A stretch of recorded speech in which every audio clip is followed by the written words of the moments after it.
Hello students, I am Dr. Shilpi Kumari. I am founder and faculty of Insight Classes, Haridwar. I am faculty of Biology. So Biology में already हमने जो session start किया है उसके 2 classes हो चुके हैं. ये मेरा 3rd लेक्चर होगा और इस लेक्चर में मैं पहले प्रीवियसली जो मैंने पढ़ाया है वो मैं बताऊंगी. ठीक है, तो एक क्विक रिकैप करते हैं. हमारा टॉपिक चल रहा था diversity in the living world. Diversity in the living world. The living world topic है. ठीक है, तो the general feature, the general characteristic features of living beings. First, cellular structure. Second, metabolism. Third is growth. Fourth, reproduction. Fifth, movement. Sixth, irritability. 7, consciousness. I'm asking self-consciousness.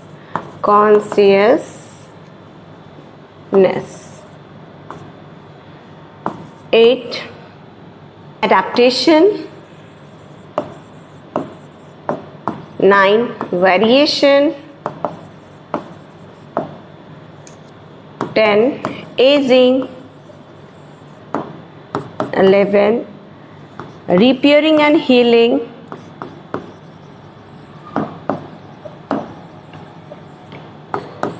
12, death.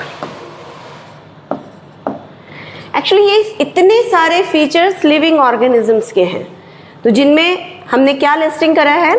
Listing ये है the general characteristic features of living beings, और हमने आपको एक और feature के बारे में बताया था, डिफाइनिंग फीचर्स. ठीक है, इनमें से कौन कौन से ऐसे फीचर्स हैं जो डिफाइनिंग में आएंगे वो भी हम साइमल्टेनियसली देख लेंगे. तो पहले तो हमने इसको सेलुलर स्ट्रक्चर को डील किया था, और सेलुलर स्ट्रक्चर में on the basis of number हमने सेल को समझा यूनिसेलुलर एंड मल्टीसेलुलर, जिसके एग्जाम्पल में all kingdom monerans and kingdom protista इस ग्रुप में आते हैं, यूनिसेलुलर की कैटेगरी में आएंगे. एंड मल्टीसेलुलर की कैटेगरी में most of the fungus, most क्यों बोला, क्योंकि कुछ एक्सेप्शन है. Except yeast is a unicellular fungus. Yeast is a unicellular fungus. Okay, and all plants, all animals, ये सब मल्टीसेलुलर की कैटेगरी में थे. ठीक है, उसके फीचर्स भी मैंने बताए थे, उसके इंपॉर्टेंट पॉइंट्स भी डील किए थे. नेक्स्ट था on the basis of presence और absence of nucleus cells are of 2 type, prokaryotic, eukaryotic cell. और ये इंटैक्ट पूरे के पूरे 11th and 12th के बायोलॉजी का पूरा इंपॉर्टेंट की कॉन्सेप्ट है ये डिफरेंस, प्रोकैरियोट्स एंड यूकैरियोट्स. चलो, इस वीडियो में या इससे पहले भी जो मैंने बताया, हार्डली मैंने 5 और 6 पॉइंट्स डील किए हैं, but honestly I am telling you कि इसमें टोटल 20 पॉइंट्स मैं पूरे नीट बैच में जब भी पढ़ाई हूँ मैंने बताया है. 20 पॉइंट्स, क्योंकि तब ये चीज़ नहीं रहता ना कि ये 11th के हैं या 12th के स्टूडेंट्स हैं. मैं तो ये समझती हूँ कि इन्होंने 11th भी पढ़ा हुआ है, 12th भी पढ़ा हुआ है, तो अब इनको एक वाइड स्पेक्ट्रम में पढ़ाना है कॉम्पिटिटिव लेवल पे. तो मैंने 20 डिफरेंसेस बताए हैं, और अगर आपको पढ़ना है तो डेफिनेटली आप हमारे ऑनलाइन या ऑफलाइन किसी भी क्लास में ज्वाइन कर सकते हो. ठीक है, चलो, सेलुलर स्ट्रक्चर कल के क्लास में हमने 2-3 पॉइंट डील किए थे. एक बताया था फ्लैजेला के बारे में, तो फ्लैजेला प्रोक्रियोटिक सेल में फ्लैजेलिन प्रोटीन का बना होता है, वेयर एज यूक्रियोटिक सेल में वो ट्यूबुलिन प्रोटीन का बना होता है. अरेंजमेंट भी डिफरेंट था, अरेंजमेंट अगर हम देखें, प्रोकैरियोटिक सेल में 9+0 अरेंजमेंट है, जबकि यूकैरियोटिक सेल में 9+2 अरेंजमेंट होता है। क्लियर? चलो अब आगे बढ़ते हैं। आज हम दूसरे पॉइंट को डील करेंगे, वो है मेटाबॉलिज्म। मेटाबॉलिज्म का मतलब क्या होता है, बहुत सिंपल वे में समझाऊंगी। मेटाबॉलिज्म ये रिलेटेड है मेटाबॉलिक एक्टिविटीज से। Metabolism, it is the sum total of all the chemical reactions which usually happen in our body inside। जब आप ऐसे देखो, जब आप बैठे हुए हो, चल रहे हो या आप सो रहे हो, किसी भी मोमेंट में ऐसा मत सोचना कि केमिकल रिएक्शंस बॉडी में नहीं चल रहे हैं, क्योंकि वहाँ पे साइमल्टेनियसली कुछ टूट रहा होता है, कुछ बन रहा होता है। टूटना that is the breaking down process and बनना that is building up process. ये साइमल्टेनियसली चलता है and this intact or the sum total of this breaking down and the building up process is called the metabolism।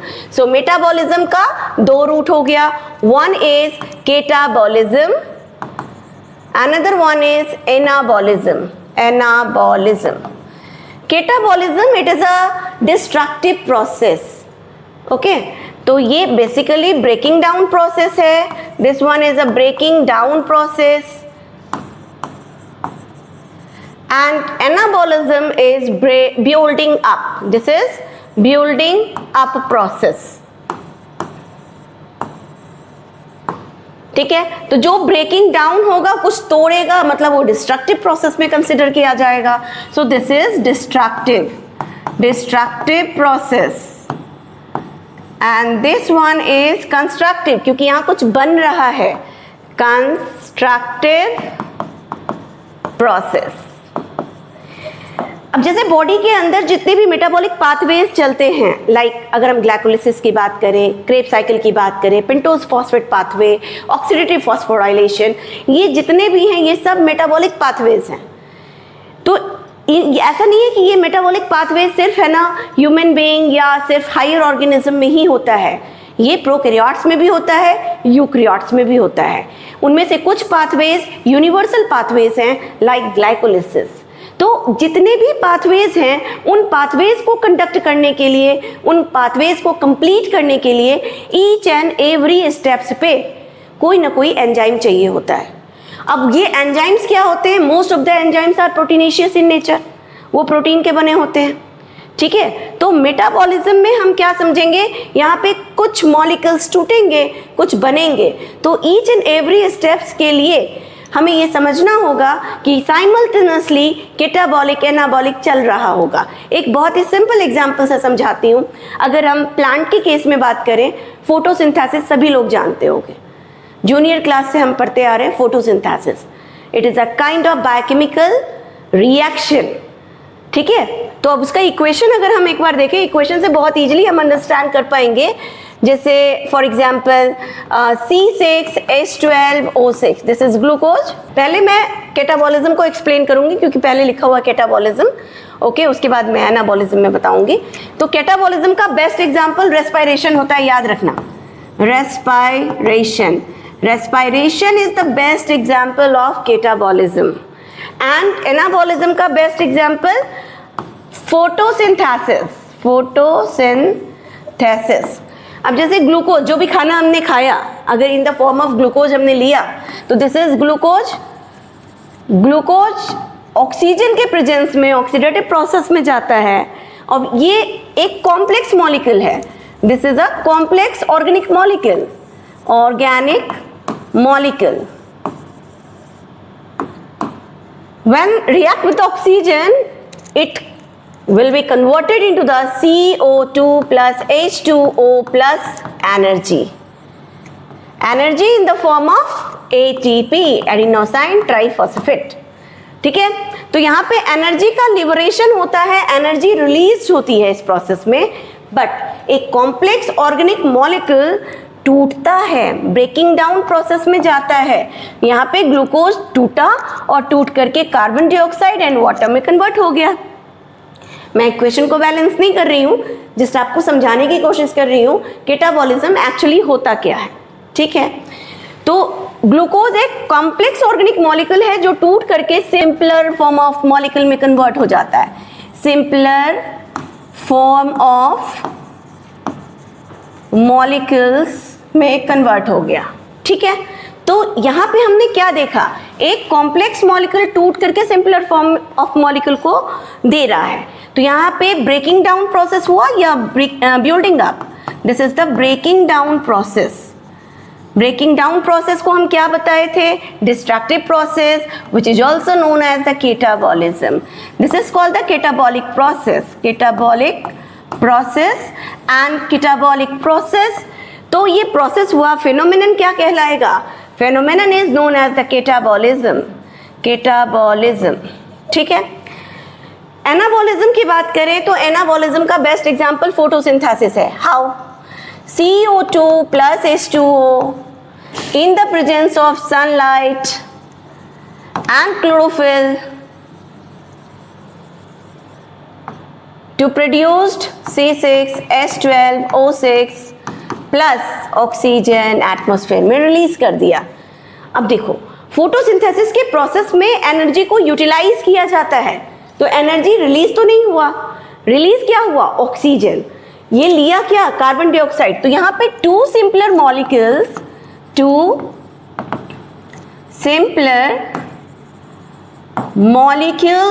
combine together or react together to form a complex molecule, to form a complex organic molecule,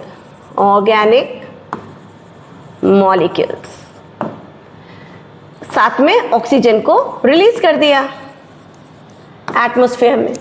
तो यहाँ क्या देखा हमने, यहाँ देखा कि एक जो सिंपल फॉर्म ऑफ मॉलिक्यूल्स है वो जुड़ करके कॉम्प्लेक्स मॉलिक्यूल को बनाया, कुछ बना, टूटा तो नहीं, बना। तो बेसिकली ये बिल्डिंग अप प्रोसेस है, this is called building up process. और बिल्डिंग अप प्रोसेस को एनाबॉलिक प्रोसेस बोला जाता है।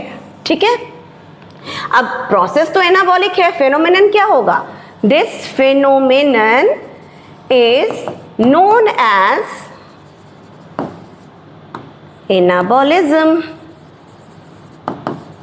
बहुत सिंपल तरीके से समझाया है। अब आप बोलोगे कि मैम आपने भी बताया कि साइमल्टेनियसली हमारे बॉडी में कैटाबॉलिक एनाबॉलिक रिएक्शन चल रहा होता है, बट फोटोसिंथेसिस का जो एग्जाम्पल है वो तो प्लांट्स के लिए फिजिबल है।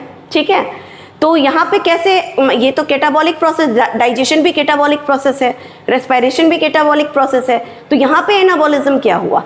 एक्चुअली अगर हम क्रेब साइकिल को इमेजिन करते हैं तो क्रेब साइकिल में हम क्या समझे थे, क्रेब साइकिल में क्या होता है, ऑक्जेलो acetic acid acetyl coenzyme A के साथ रिएक्ट करता है। अब ये एक छोटा मॉलिक्यूल, दो छोटे मॉलिक्यूल मिल करके एक 6 carbon molecule that is citric acid, जो कि एक मतलब बीगर बोलो, कॉम्प्लेक्स बोलो, इन दोनों के कंपैरिजन में तो कॉम्प्लेक्स है, तो दो छोटे मिलकर के एक कॉम्प्लेक्स बना दिया। तो यहाँ पे क्या हुआ, इस प्रोसेस को क्या बोलेंगे, एनाबॉलिक प्रोसेस। और इसी में अगर हम देखें ग्लूकोज एक मॉलिक्यूल ग्लूकोज, क्योंकि क्रेब साइकिल भी तभी कंडक्ट होगा जब ग्लाइकोलिसिस होगा, क्योंकि ग्लाइकोलिसिस का एंड प्रोडक्ट ही इस पाथवे में आएगा, राइट।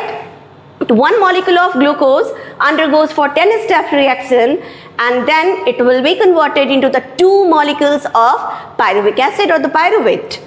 तो ग्लूकोज 6 कार्बन कंपाउंड बिगर हो गया, दो छोटे 3 carbon compound that is the pyruvic acid. तो एक ग्लूकोज टूट करके क्या दिया, ग्लूकोज टूटा तो वो pyruvic एसिड दिया। तो ये प्रोसेस कौन सा है, this is called the catabolic process.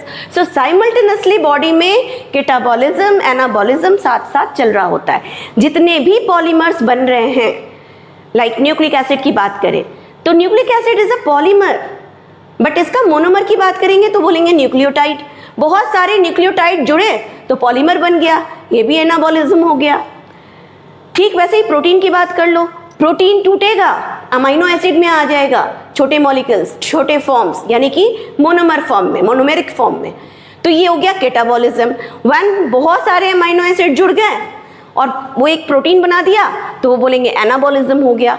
तो मतलब ये पूरा लाइव एग्जाम्पल है कि हमारे बॉडी में साइमल्टेनियसली कैटाबॉलिक और एनाबॉलिक प्रोसेस चलता रहता है।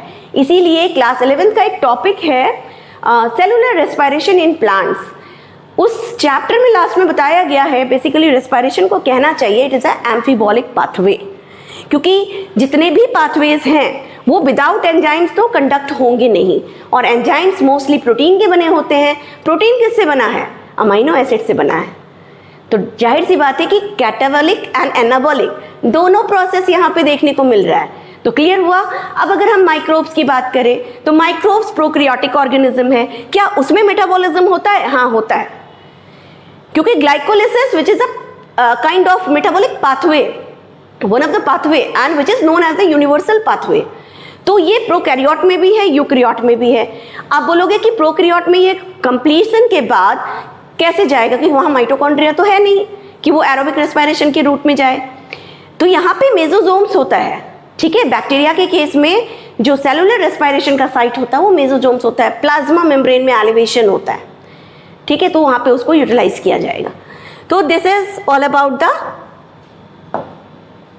मेटाबॉलिज्म। सो अब मेरा क्वेश्चन ये है, चलो ये तो क्लियर मैंने कर दिया कि cellular structure is a defining feature, one of the defining feature. Metabolism, what do you think? Metabolism it is a defining feature और नॉट? तो metabolism, is it this important feature comes under the category of defining feature और not? ये आप मुझे comment में करके बताना, तो ही मैं समझूंगी कि जो मैंने आज समझाया वो सबको समझ में आ गया। ओके, चलो फिर कल फिर मिलते हैं एक न्यू कैरेक्टरिस्टिक फीचर्स के साथ। Till then bye.